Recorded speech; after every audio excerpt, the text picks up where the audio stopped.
That being established, let's move on to the little bit more nuanced aspect, which is evaluating yourself from a mental standpoint. I think the best overall way to describe how you should evaluate yourself mentally comes in the form of how fast did the game play out in your mind?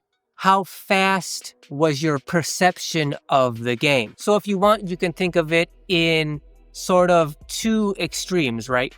The one extreme being the game was going so fast, it was so chaotic, there was so much movement and speed and complication that you couldn't keep up with it. It's like you always felt behind. The game was moving faster than you could keep up with in your mind. The other extreme being like the game's moving so slowly, you can see what's happening, you can tell what's going to happen next, you're kind of bored waiting for the game to play itself out. Those are the two extremes when we're talking about evaluating how you perceive the game mentally. The ideal side of spectrum to be on for that is the game's moving slowly, meaning the more the game moves slowly, the more bored you're apt to get waiting for the game to play out. That just means you have such a extreme understanding of the game that it might actually start to become boring for you to wait for the game to play out the way you already know it's going to play out. That's the ideal version of mentally evaluating yourself out here on the court, where you want to be.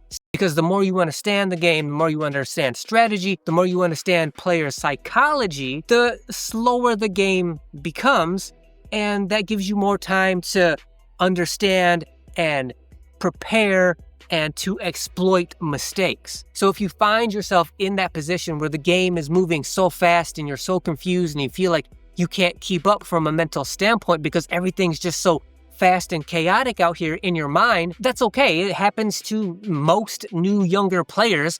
It's just a matter of getting experience and dealing with that experience in real time, and then afterwards reflecting on what happened in the game. The more you do that, the more understanding you have, and just naturally the slower the game becomes in your mind. That's also another reason why it's important to watch as much basketball as possible. Not just your own game tapes, but like the NBA and college organized basketball, where you're watching really skilled, experienced players, and so you can watch them, understand what they're doing, how and why they're doing it, what mistakes they're making, how and why they're making those mistakes, just to give yourself a better understanding of the game in general. The better you understand, the slower the game will become in your mind. But it's a matter of understanding and studying, and that takes experience and time.